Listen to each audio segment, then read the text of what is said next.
سب سے مشکل عبادت بھی کون سی ہے؟ بولو، دعا۔ آپ کہیں گے یار یہ کہاں سے مشکل ہو، روزہ کتنا مشکل ہے، صبح سحری میں اٹھو، سارا دن جو ہے وہ نہ کھاؤ نہ پیو۔ بہت سے لوگ کہتے ہیں روزے میں اللہ صرف ایک گھونٹ چائے کی اجازت دے دیتا نا۔ صبح جب سحری کے بعد فجر پڑھ کے 1 گھنٹہ سو کے جب اٹھتے ہیں تو ایسا لگتا ہے جیسے قبر سے کسی مردے کو اکھاڑا جا رہا ہے، عجیب سی حالت ہوتی ہے نا اس وقت۔ اسی طرح آفس میں پہنچ جاتے ہیں، پھر اگر ایک آدھ گھونٹ چائے پینے کی اجازت ہوتی کیسے فریش ہو جاتے ہیں، لیکن اللہ نے اجازت نہیں دی۔ تو آپ کہہ سکتے ہیں اتنی مشکل عبادت روزہ، مفتی صاحب کہہ رہے ہیں نہیں، دعا مانگنا اس سے بھی زیادہ مشکل۔ نماز کتنی مشکل عبادت، لیکن مولانا صاحب کہہ رہے ہیں یہ فرمایا بھی وہی فرمایا ہے جو اس نے فرمایا تھا۔ یہ کیا ہو رہا ہے بھائی؟ اس کو دنیا میں سب سے مشکل بات پتہ ہے کیا ہے؟ الفلاحیہ کا اسپیکر ٹھیک ہو جائے، حقیقت یہ کبھی ٹھیک، دیکھو اسٹائل دیکھو، ادھر بھی ڈالا ہوا ہے، ادھر بھی رکھا ہوا ہے، ادھر ایک اور لگا ہوا ہے، پھر بھی بیچارے لگے رہتے ہیں، یہ کہتے ہیں جنات ہیں۔ تو آپ کہہ سکتے ہیں بھائی کیسے مشکل ہے؟ اصل میں دعا، اور ایک اور اشکال ہوگا، آپ کہتے ہیں لوگ تو بہت دعائیں مانگتے رہتے ہیں، کتنی دعائیں مانگتے ہیں نا، صبح و شام دعائیں مارکیٹ میں چل رہی ہیں ہول سیل کے حساب سے۔ اصل میں وہ دعائیں پڑھی جا رہی ہیں، مانگی بولو۔ دعا پڑھنا بہت آسان ہے۔ یونس علیہ السلام نے مچھلی کے پیٹ میں لا الہ الا انت سبحانک انی کنت من الظالمین کہہ کے دعا پڑھی نہیں تھی، یہ دعا مانگی تھی۔ اور ہم کیا کر رہے ہوتے ہیں؟ پڑھ رہے ہوتے ہیں۔ جتنے مرد یہاں بیٹھے ہیں، جتنی خواتین بیان سن رہی ہیں اوپر، ان سے گزارش ہے کہ اپنے معمولات میں دعا کا اضافہ کریں اور اللہ سے دعا مانگنے کا معمول بنائیں۔ دعا مشکل کیوں ہے یہ میں بتانا چاہ رہا تھا۔ باقی جتنی عبادتیں ہیں ان میں کتنی ٹینشن ہوتی ہے، وضو کرو، پھر چل کے آؤ، صبح سحری میں اٹھو، روزہ رکھو، دعا میں تو کچھ بھی نہیں ہے، یوں کرو اور پڑھنا شروع کر دو۔ اصل میں دعا نام ہے دل کے لگنے کا، جذبے کے ساتھ مانگنے کا۔ شیطان انسان کو یہ باور کراتا ہے کہ تو مانگتا ہے ملے گا تجھے کچھ بھی نہیں، اس لیے مانگتا ہے ہی نہیں، پڑھتا ہے۔ کیونکہ جب مانگ رہے ہوتے ہیں نا تو پتہ ہوتا ہے کہ ملنے والا بولو کچھ بھی نہیں، لیکن چونکہ مسلمان ہیں شاید ٹرائی کر کے دیکھتے ہیں، شاید کچھ ہو جائے، تو زبان تھوڑی گھس جائے گی۔ اس جذبے سے جب دعا مانگی جاتی ہے تو وہ دعا نہیں کہلاتی۔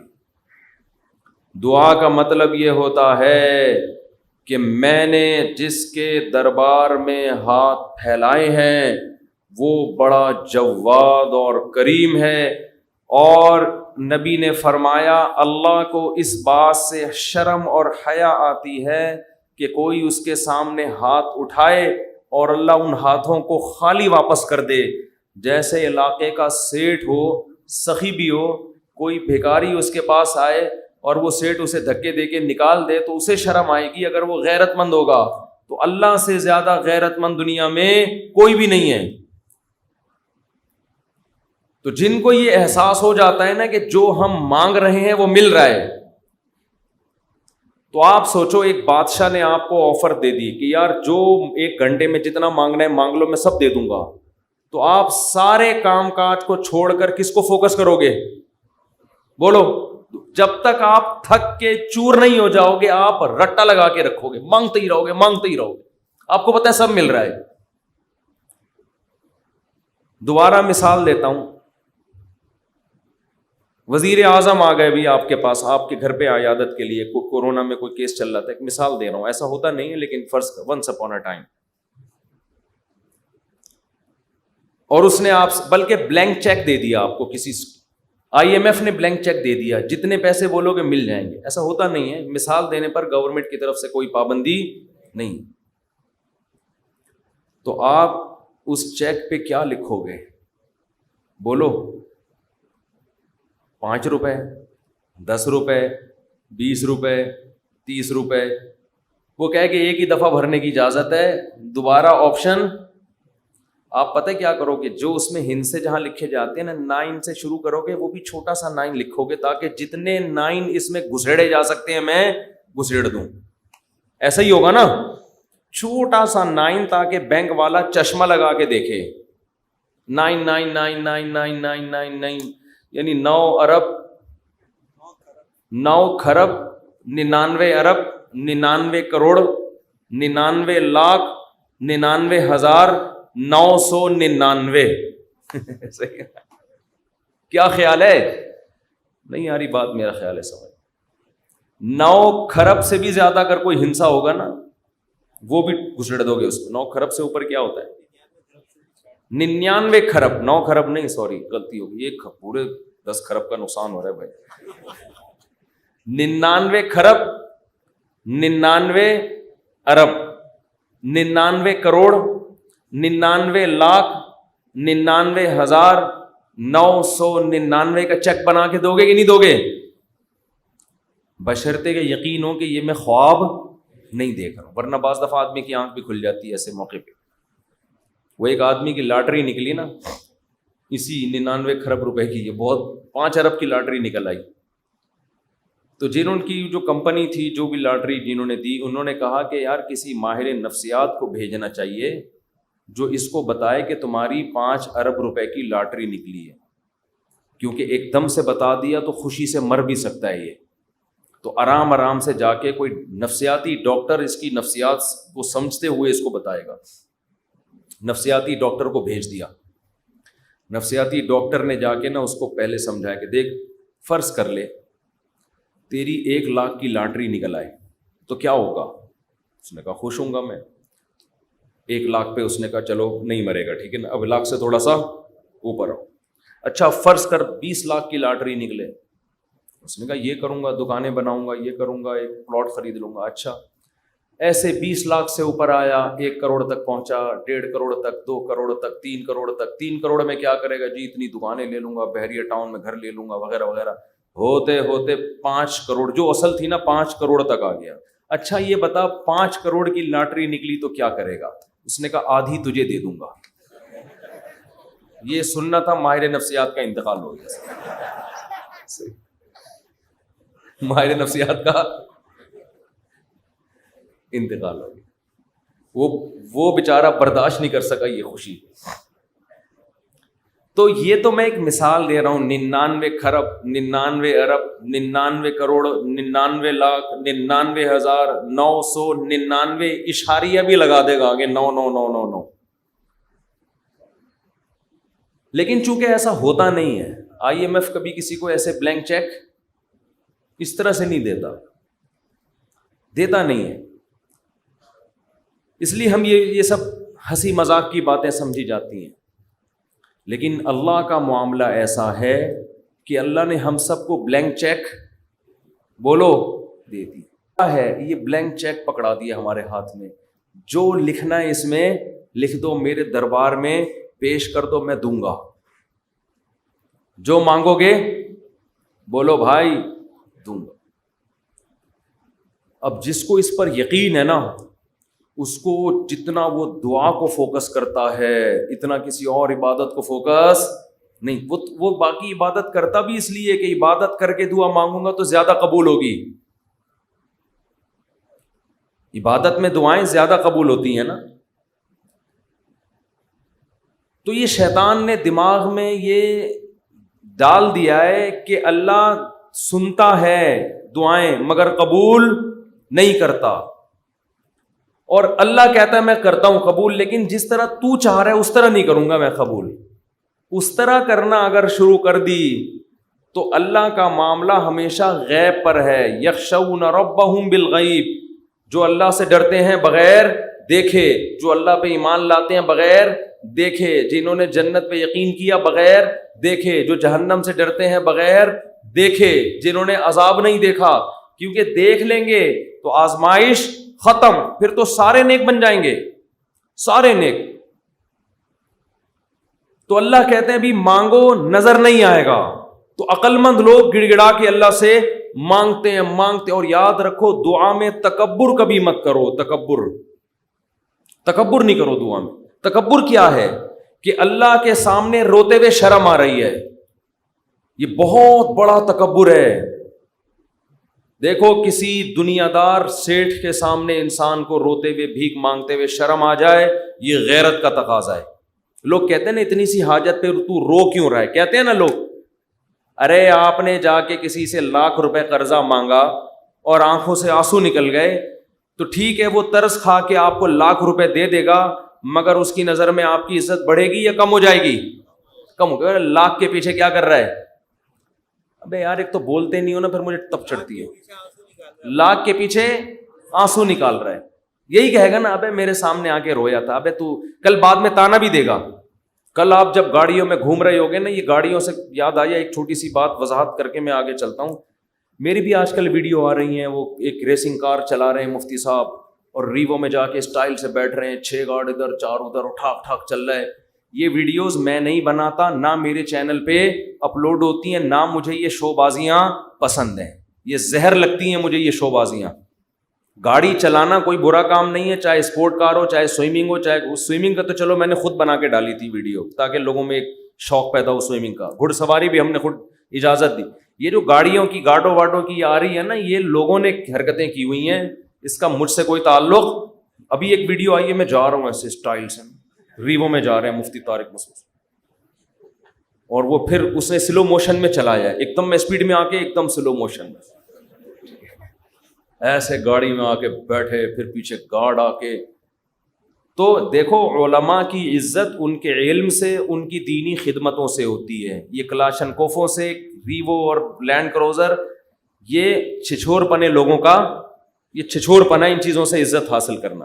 سمجھتے ہو کہ نہیں سمجھتے؟ ایک دیہاتی ہمارے پاس آیا, مجھے بڑا اچھا لگا. بعض گاوار دیہات کے لوگ ہوتے ہیں سیدھے سادے, بڑی اچھی باتیں کرتے ہیں. وہ ایک عالم کے پاس گیا, ان کے گارڈ تھے, جیسے ہی گیا تو گارڈ کھڑک کھڑک ایک دم جو ہے نا, وہ عالم اپنی ریوو میں آ کے بیٹھے اور بڑا پروٹوکول کے ساتھ. وہ گارڈ بھی شو مارنے کے لیے نا, خام خام میں وہ کیا ہوتا ہے یار, وہ تو گن کو لوڈ کر رہے ہیں نا شو مارنے کے لیے. تو یہ بیچارہ سیدھا وزیرستان کا تھا, یہ پٹھان تھا. مجھے کہنے لگا یار مفتی صاحب یہ تو شو بازیاں ہمارے ہاں اس سے بھی زیادہ ہیں. یہ علماء کو ان چیزوں کی کیا ضرورت ہے؟ جو آ رہا ہے تو ٹھک ٹھک کر کے نا وہ شو بازی, وہ ان کی شاید شو بازی کی نیت نہ ہو, لیکن دیکھنے میں ایسا ہی لگ رہا تھا. کہہ رہے علماء کی جو ہم عزت کرتے ہیں, ان کے علم, ان کے تقویٰ, ان کا اللہ سے تعلق, ان کی دینی خدمتوں کی بیس پہ. کہہ رہے یہ ہمارے گاؤں میں یہاں سے زیادہ ہیں. کہہ رہے ہمارے یہاں پوری ریپیٹر ہوتی ہے, مشین گنیں ہوتی ہیں. اس نے کہا بھائی یہ علماء کیا ٹھک ٹھک ٹھک لگا کے رکھی ہوئی ہے. کہہ رہے ہم لوگ علماء کی عزت علم کی وجہ سے کرتے ہیں, ورنہ یہ تو ہمارے ہاں ان سے زیادہ ہیں. حقیقت صحیح بات کی اس نے. یہ جو پروٹوکول اور بڑی بڑی گاڑیاں اور یہ گارڈ اور یہ سب چیزیں, تو زرداری صاحب کے ہم سے زیادہ ہے بھائی یہ پروٹوکول تو. اور یہ جو دنیا دار لوگ ہوتے ہیں ان کے پاس یہ چیزیں زیادہ ہوتی ہیں. تو یہ چیزیں فخر کرنے کے قابل نہیں ہے, ضرورت کی چیزیں ہیں. ضرورت ہے تو رکھو, نہیں ہے تو نہیں رکھو. نعمتیں ہیں اللہ کی طرف سے, کوئی پابندی نہیں ہے. تو یہ جو ویڈیوز میری اس طرح کی آ رہی ہیں, یہ میں نے نہیں بنائی, نہ میں نے کسی کو کھڑا کیا ہوا ہوتا ہے کہ کیمرے سے لے کے میری ویڈیو بناؤ پھر سلو موشن میں لے کے آؤ اس کو. وہ بڑی عجیب اسٹائل میں آئی ہے, جا رہے ہیں جی میں جا رہا ہوں. اور جو گاڑی میں چلا رہا ہوں ضروری نہیں کہ وہ میری ذاتی گاڑی ہو. وہ اسپورٹ کار کا کہہ رہے ہیں مفتی صاحب نے, اسپورٹ کاریں بھی رکھی ہوئی ہیں. رکھنا کوئی برا نہیں ہے. مفتی صاحب کو اگر اللہ نے پیسہ دیا ہے, آپ اسپورٹ کار بھی رکھیں, آپ گھوڑا بھی رکھیں اپنے پاس, آپ ریوو بھی رکھیں, آپ لینڈ کروزر رکھیں. نہ اللہ کی طرف سے پابندی, نہ گورنمنٹ کی طرف سے. لیکن میں ویسے ہی ایک بیان دے رہا ہوں کہ ضروری نہیں کہ جس گاڑی کی میں ڈرائیونگ سیٹ پہ بیٹھا ہوں تو وہ گاڑی کس کی ہو, مفتی صاحب کی ذاتی ہو. ضروری نہیں, امکان ہے کہ ہو بھی سکتی ہے, اور یہ بھی ہو سکتا ہے کہ نہ ہو.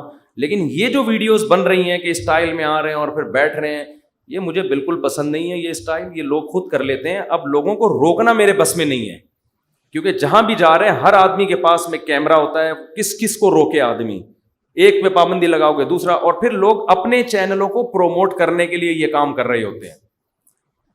جا رہے ہیں تو وہ پھر بھائی لوگ جب چینل پہ ڈالیں گے تو ان کے ویورز بڑھیں گے. تو میں یہ وضاحتی بیان دے رہا ہوں کہ میں صرف اس ویڈیو کا ذمہ دار ہوں جو میرے 3 چینل ہیں ان میں سے کسی پر اپلوڈ ہو. ایک میرا چینل مفتی طارق مسعود اسپیچز ہے, ایک آس مفتی طارق مسعود ہے, اور ایک چینل کا نام ہے, کیا نام ہے بھائی, طارق مسعود آفیشیل. یہ پتہ نہیں مفتی طارق مسعود آفیشیل, یہ صرف طارق مسعود آفیشیل ہے, یہ پرانا ہے. اور یا فیس بک پہ جو میرا آفیشیل پیج ہے.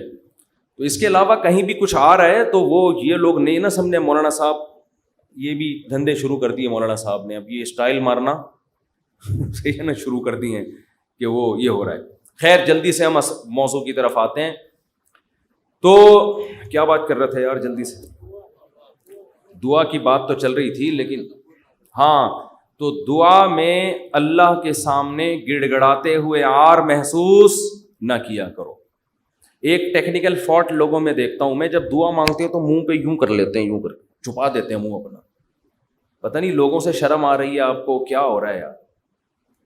انسان کے سامنے آنسو بہانا بے عزتی کی بات ہے, استغنا کے خلاف. اپنی حاجت لوگوں کے سامنے بیان بولو نہ کی جائے. اگر آپ نے کر دی, آپ کسی کے سامنے رو دیے, اس کی نظر میں آپ کی عزت کیا ہو جائے گی, کم. مت رو, اپنے آنسو چھپاؤ لوگوں کے سامنے. ہمارے حضرت فرمایا کرتے تھے اپنی بیماریاں بھی چھپاؤ. کوئی بیماری ہے کس کے بیان کرو, بولو. لوگوں کا نہ گیت گاؤں میرے یہ مسئلہ, میرے یہ مسئلہ, میرے گردے میں مسئلہ, میرے پھیپڑ میں مسئلہ, میرے کسی کے سامنے بیٹھ جاؤ نا آج اپنے دکھ ایسے بیان کرے گا لپٹ کے رونے کا دل کرتا ہے اس سے ایسے, حالانکہ فٹ فاٹ ہوگا. میرے ساتھ یہ مسئلہ, میرے ساتھ یہ مسئلہ, میرے ساتھ یہ مسئلہ. ابے بھائی تیرے ساتھ کوئی اچھا کام بھی قدرت نے کیا ہے. حضرت حکیم الامہ مولانا شرف علی تھانوی رحمہ اللہ تعالیٰ کو حضرت ڈاکٹر عبدالحی صاحب رحمہ اللہ نے خط لکھا, مسئلے لکھے نا, حضرت یہ مسئلہ, یہ ٹینشن, یہ پریشانی, یہ پریشانی, یہ پریشانی, یہ پریشانی, آپ دعا فرمائیں. تو انہوں نے لکھا افسوس ساری ناشکری کی باتیں لکھی ہیں, شکر کا ایک جملہ بھی بولو نہیں لکھا. پہلے شیخ اس طرح کے ہوتے تھے کہ آپ کے اندر جو فالٹ ہے نا اس کی اصلاح کرتے تھے. اب بھی ہوتے ہیں, بہت سے لوگ اچھے ہیں, لیکن بہت سے ڈرامے بازی بھی آ گئی ہے اس میں. آج ایک آدمی نے مجھے بتایا کہ اچھا بھلا ایک رشتہ ہو رہا تھا میرا, تو لڑکی کے ابا جو ہیں ان کے کوئی شیخ, ان کے کوئی بزرگ ہیں. ان لڑکی کے ابا نے بزرگ سے پوچھا کہ میری بیٹی کے لیے فلاں کا رشتہ آ جائے. بزرگ نے استخارہ نکال کے منع کر دیا. یہ بھی ایک مبالغہ ہے, غلو ہے. اپنے بچوں کی شادی میں اپنے شیخ سے پوچھنے کی آپ کو ضرورت. دیکھو شیخ پیر و مرشد کا مطلب کیا ہوتا ہے, وہ آپ کو اللہ اللہ سکھائے, آپ کو دین کی باتیں سکھائے, آپ اس سے شریعت سیکھو, اللہ سے تعلق سیکھو. شادی بھی اپنی مرضی سے کرو, آپ ہر چیز میں شیخ سے پوچھا جا رہا ہے. تو بھائی وہ آپ کے گھر کے حالات آپ سے زیادہ نہیں جانتا. باپ جتنا اچھا بیٹی کے لیے فیصلہ کر سکتا ہے, ماں جتنا اچھا فیصلہ کر سکتی ہے, پیر و مرشد نہیں کر سکتا. پتہ نہیں کیا بنا لیا لوگوں نے پیر و مرشد کو. اپنی شادی بھی پیر صاحب جہاں کہیں گے وہاں ہوں گی, بچے کی شادی بھی پیر صاحب. وہ بھائی پیر ہے, یہ تمہارا باپ ہے, یہ خدا ہے. یہ پیر صاحب اللہ اللہ سیکھنے کے لیے, ان کو بولیں بس اللہ اللہ سکھائیں, ٹھیک ہے نا. اس کے علاوہ مجھ سے لوگ آ کے, بہت سے عقیدت مند لوگ ہیں, مجھ سے آگے پوچھ رہے ہوتے ہیں میری بچی کا یہ مسئلہ وہاں کر دوں. میں کہتا نہ میں آپ کی بچی کو جانتا ہوں, نہ میں اس کمبخت کو جانتا ہوں معذرت کے ساتھ جس سے آپ کی بچی کی شادی. میں کہاں مشورہ دوں گا, خود فیصلہ کرو بھائی. تو اتنا زیادہ اپنے گھروں میں یہ جو پیر و مرشد ٹائپ کی چیزیں ہیں, جو اور ایک نمبر پیر ہوگا نا وہ یہی مشورہ دے گا, کہے گا بھائی اللہ اللہ سیکھو, مجھے کیا پتا کہ آپ نے کہاں شادی کرنی ہے کہاں نہیں کرنی ہے. تو آپ کا گھریلو معاملہ ہے. طلاقیں دے رہے ہیں پیر سے پوچھ کے, طلاقیں کس سے پوچھ کے دے رہے ہیں, پیر و مرشد سے پوچھ کے. تو کہاں سے کہاں بات چلی جاتی ہے. تو میں یہ عرض کر رہا تھا, دیکھو مخلوق کے سامنے رونا, رو لیتا ہے انسان, کبھی پریشان ہوتا ہے تو رو لیتا ہے. ہر ایک میں توکل برداشت ایک جیسی نہیں ہوتی. لیکن اللہ کو مخلوق کے سامنے رونا پسند بولو نہیں ہے. میری عادت ہے میں اپنے بھی کچھ معمولات کبھی کبھار بتا دیتا ہوں. کبھی اللہ نہ کرے کوئی بیماری آئے، اللہ نہ کرے، تو میں کبھی دعا کی درخواست بھی مسجد میں اعلان نہیں کرواتا.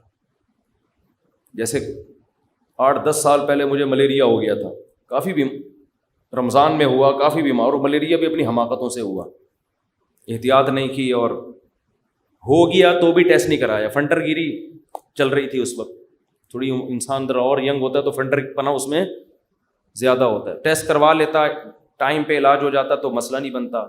بخار ہوا، اتر رہا ہے، چڑھ رہا ہے بخار، فنٹر گیری میں ہی ہم زندگی گزار رہے ہیں، وہ بہت ہی خطرناک ہو گیا.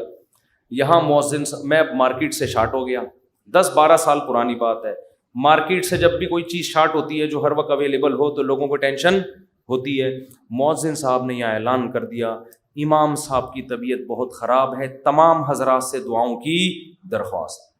میں نے مؤذن صاحب کی کھچائی کی، میں نے کہا میں نے آپ کو کہا ہے کہ آپ پبلک کو بتائیں کہ امام صاحب کی طبیعت خراب ہے، کیا ضرورت ہے شور مچانے کی؟ طبیعت کا ٹھیک ہونا، طبیعت کا خراب ہونا، یہ سب چیزیں نیچرل ہیں، نارمل ہیں. کبھی ٹھیک ہوگا، کبھی خراب ہوگا، کبھی مرے گا، کبھی جیے گا. ہر چیز کی مسجد سے اناؤنسمنٹ. پھر لوگوں کے فون آنا شروع، سنا ہے آپ بیمار ہو گئے، وہ ایک درد سر بن جاتے ہیں انسان کے لیے. صرف ان لوگوں کو انسان بتا دے، اپنے چند بزرگوں کو جن سے اسپیشلی دعا کی درخواست کی جا سکتی ہے. بھائی طبیعت خراب ہے، آپ سے کہہ رہا ہوں کہ آپ میرے لیے دعا کریں. شور مچانے کی، لوگوں میں پبلش کرنے کی اس کو کی ضرورت نہیں ہے، یہ اللہ کو پسند نہیں ہے یہ عادتیں. آج اب دیکھو آبادی بڑھ رہی ہے نا، میں ہر نماز میں کوئی پرچی آ رہی ہوتے میرے فلاں کا بیمار ہے ان کے لیے دعا کرا دیں، میرے چچا کی طبیعت خراب ہے ان کے لیے دعا کرا دیں، میرے فلاں کا انتقال ہو گیا ان کے لیے دعا کرا دیں. اس کا کیا ہوتا ہے، میرے دماغ میں ان کا نام رکھنا مشکل ہو جاتا ہے. نام رکھنا کیا ہو گیا، الحمدللہ اللہ کا گلے کا ایک توق ختم ہو گیا.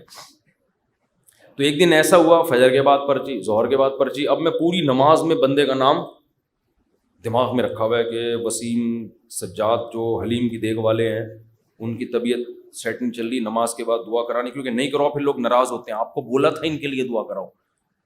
یا تو پرچی وہاں لے جا کے رکھ دیں نا، زبانی میں اور ٹینشن. تو ایک دن ایسا ہی ہو گیا، مجھے پاس ایک ظہر میں ایک صاحب آئے کہ جی وہ فلاں کی طبیعت خراب ہے. میں نے کہا یار میں ہول سیل کے حساب سے دعا مانگ لوں گا، اے اللہ جس کی بھی طبیعت خراب ہے ٹھیک کر دے یا عافیت سے اٹھا لے.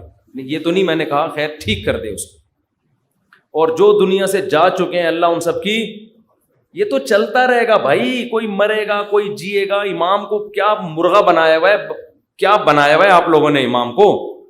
پورے محلے کی رپورٹیں اس کو، ہر گھر میں وہ فلاں بیمار فلاں. میں نے کہا، انہوں نے کہا نہیں، اجتماعی دعا میں یہ ہوتا ہے اللہ ہو سکتا ہے کسی کی سن لے، اللہ ہو سکتا ہے کسی کی سن لے. شاید وہ ادھر کونے میں ایک بندہ بیٹھا ہوا اس کی ٹھا کر کے اوپر.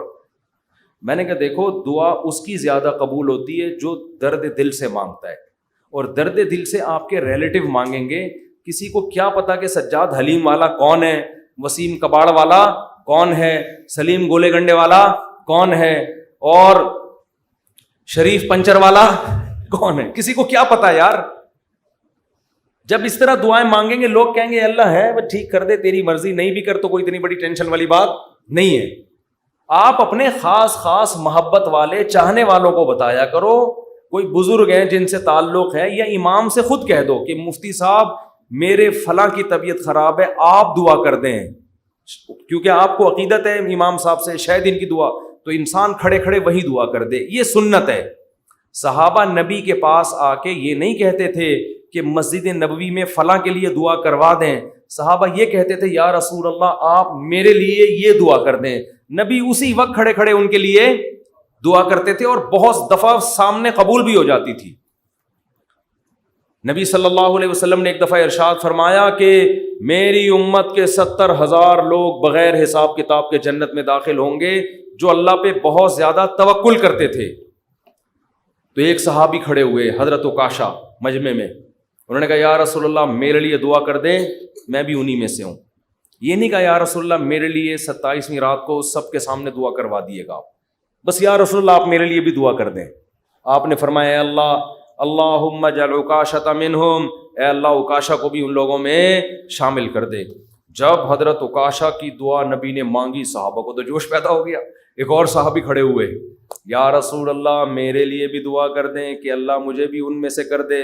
آپ نے فرمایا سبقک بہا عکاشہ، عکاشہ سبقت لے گئے۔ کیا مطلب؟ حدیث کا مفہوم کیا ہے کہ اللہ نے یہ فضیلت اس کے لیے رکھی تھی جو اس فضیلت پہ بہت زیادہ حریص ہو، اور یہ حرص عکاشہ میں ہے کیونکہ انہوں نے کسی اور کے کھڑے ہونے کا انتظار نہیں۔ یہ بذریعہ وہی نبی کو پتہ چلا نا کہ یہ اللہ اسی کے لیے قبول کرے گا جو پہلے نمبر پہ کھڑا ہو کے دعا مانگے گا، دوسروں کے لیے آپشن نہیں ہے۔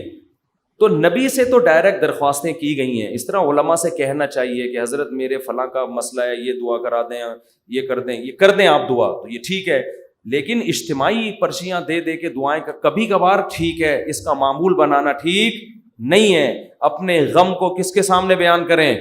اللہ کے سامنے۔ اس کو پبلش کرنا آج فلاں کے ساتھ یہ مسئلہ مجھے اچھا نہیں لگتا، کبھی ذرا سی طبیعت خراب ہوئی، وہ ملیریا ہو گیا تھا تو یہاں پھر دعائیں شروع، مفتی صاحب بیمار، ابے بھائی اللہ کے سامنے بیان کرو، کیوں پبلک؟ پھر تبلیغ ترس کھا رہی ہے، اچھا نہیں لگتا کہ کوئی آپ پہ آ کے ترس کھائے، بیچارہ کہے آپ کو۔ لوگ کہیں گے مفتی صاحب بیچارے، مجھے تو اچھا نہیں لگتا بھائی، مجھے آ کے کوئی کیا کہے؟ بولو بیچارہ۔ بھائی ہم تو بیچارے نہیں، ہم اللہ کے سامنے بیچارے ہیں، آپ کے سامنے فنٹر ہیں، ہم ایسے ہی رہو۔ تو کون ہے اور کیا وہ تو کون ہے ہمیں بیچارہ ہے؟ ایک شاعر کا شعر ہے بڑا زبردست، اللہ بچا کے رکھے، استغنا کے ساتھ ہی رکھے، لیکن لوگوں کے سامنے کمزوری ظاہر کرنا۔ ہمارے فرماتے کوئی دوا بھی کھاتے ہو نا، لوگوں سے چھپ کے کھایا کرو۔ کوئی بھی دوا کھا رہے ہو، لوگ اپنی بیماری لوگوں کے سامنے ایسے نکلو، یہ کوئی بیماری نہیں، فٹ فاٹ، بے شک چھپ چھپ کے کچھ بھی کھا رہا ہو، ٹھیک ہے نا، لوگوں کے سامنے مت غم کو ظاہر کرو۔ تو ایک شاعر نے بڑی اچھی بات کی ہے، رحموتک خیر من رحموتک، کہ لوگ تجھ سے ڈریں، یہ بھی غلط ہے نا، ظالم سے لوگ ڈرتے ہیں نا، لوگ تجھ سے ڈریں، لوگوں کے دل میں تیرا خوف ہو، یہ غلط ہے، لیکن اس سے بہتر ہے کہ لوگ تجھ پہ ترس کھائیں۔ نہیں آ رہی بات؟ دیکھو دو غلط چیزیں ہیں، لوگ آپ سے ڈریں، یہ بھی کیا ہے؟ غلط، یہ تو ظالم ہونے کی علامت ہے نا، ظلم کر رہے ہو آپ، لوگوں کو ڈرا رہے ہو۔ لیکن اس نے کہا یہ غلط ہے مگر اتنا نہیں جتنا یہ غلط ہے کہ لوگ آپ پہ ترس کھائیں، یہ زیادہ غلط ہے، یہ آپ کے کمزور ہونے کی، یہ آپ کے بے عزت ہونے کی دلیل ہے۔ ظالم کی بھی عزت ہو جاتی ہے، ڈر سے ہوتی ہے، مظلوم جس پہ ظلم ہو رہا ہوتا ہے نا اور وہ رو رہا ہوتا ہے ظالم کے سامنے، اس کی معاشرے میں عزت نہیں ہوتی، اور عزت بڑی چیز ہے۔ تو ہاں، ہر ایک کو ایک ہی لاٹھی سے نہیں ہانکنا چاہیے، ایک حد تک لوگ برداشت کرتے ہیں، اس کے بعد انسان کے حوصلے پست ہو جاتے ہیں۔ تو اس لیے ان چیزوں کا معمول ختم کریں، لوگوں کے سامنے مت بتائے کریں یہ ہو گیا فلانا ہو گیا، اللہ کے سامنے روئے انسان، اللہ کے سامنے اپنی حاجت۔ تو لوگوں کے سامنے اپنا غم بیان کر کے رونے سے عزت بڑھتی ہے یا کم ہوتی ہے؟ کم۔ اللہ کے سامنے رونے سے، اپنا غم بیان کرنے سے عزت کم نہیں ہوتی، بلکہ اللہ کی نظر میں عزت بڑھ جاتی ہے۔ ہمارا معاملہ الٹا ہے، پبلک کے سامنے روتے ہیں اور اللہ کے سامنے روتے ہوئے ہمیں شرم آتی ہے۔ میں نے دیکھا لوگ دعا میں منہ پہ ہاتھ رکھ لیتے ہیں، اگر ان کو کبھی رونا بھی آ رہا ہو، بھائی کھلے عام رو، کوئی مسئلہ نہیں ہے، یہ اللہ کے سامنے رو رہے ہو۔ ہاں، لوگوں کو دکھانے کے لیے مت رو۔ آج کل ٹیلی ویژن میں اس قسم کی چیزیں بھی موجود ہیں، پروگرام چل رہے ہوتے ہیں، رونے کے اشتہار لگے ہوتے ہیں، ہمارے ہاں رو رو کے دعائیں مانگی جائیں گی۔ آدمی حیران ہوتا ہے، تم نے پہلے سے ہی اشتہار لگا دیا اور بالفرض تمہیں رونا نہیں آیا تو پبلک کہے گی تم نے اعلان تو یہ کیا تھا رو رو کے دعائیں مانگی جائیں گی، کم بخت رو کیوں نہیں رہا ہے اب تو یہ ناٹک اور یہ ڈرامے اللہ کو پسند نہیں ہے۔ اور کمال کی بات یہ ہے کہ ہمارے نبی نے فرمایا اللہ سے رو کے دعا مانگو، رونا نہ آئے تو ٹینشن کی بات نہیں ہے، رونے والی صورت بنا لو، انداز رونے والا ہو، اسٹائل رونے والا ہو، جیسے بھکاری مانگ رہے ہوتے ہیں۔ دیکھو رونا نہ آئے اور انداز رونے والا بنا لے، یہ رونے سے بھی زیادہ بہتر ہے، کیونکہ اللہ کہتا ہے کہ اس کے بس میں جو ہے وہ اس نے چھوڑا نہیں ہے۔ کیونکہ جب رونا آتا ہے تو دعا میں دل لگتا ہے، رونا نہیں آتا تو دعا میں دل نہیں لگتا، پھر بھی انسان مانگتا ہے۔ یہ ادا اللہ کو زیادہ پسند ہے۔ بہت مشکل ہے بات سمجھانا. بہت آج کل لوگ کہتے ہیں نا عبادت میں دل ہی نہیں لگ رہا. ارے عبادت میں دل لگے گا تو وہ تو مزہ آئے گا نا عبادت میں. کمال تو جب ہے جب دل نہ لگے پھر بھی کرو عبادت, پھر بھی عبادت کرے انسان. تو اللہ کے سامنے روتے ہوئے شرم محسوس بولو نہیں کرنی. جیسے اذان کہتے ہوئے شرم نہیں آنی چاہیے. سفر میں جب ہم جاتے ہیں نا, بعض دفعہ ٹرین جنگل سے گزر رہی ہوتی ہے.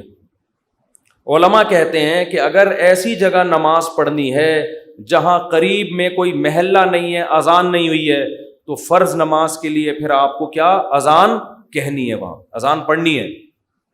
اب میں نے وہاں نمازیوں کو بھی دیکھا, ان کو اذان دیتے ہوئے شرم آ رہی ہوتی ہے. ٹرین میں اذان دیتے ہوئے لوگ کیا کہیں گے, ملا. لوگ کیا کہیں گے, ملا کہیں گے. ابے یہ تو پورا ملا نکلا. ہمارے محلے میں ایک صاحب کا رشتہ ٹوٹا اسی چکر میں. اچھا بھلا نوجوان, فٹ فاٹ, کھاتا پیتا, خوبصورت آدمی. اس کے لڑکی والے آ گئے گھر میں منگنی کرنے کے لیے, اتنے میں اذان کیا. لڑکا گھر میں نہیں تھا, اذان کی آواز آئی. اب لڑکے والوں نے فخر سے بتایا کہ پتہ ہے ہمارا بیٹا اذان دے رہا ہے, یہ جو اذان ہے نا یہ ہمارا بیٹا دے رہا ہے. لڑکی والوں نے کہا ابے یہ تو ملا نکلا. یہ کیا نکلا؟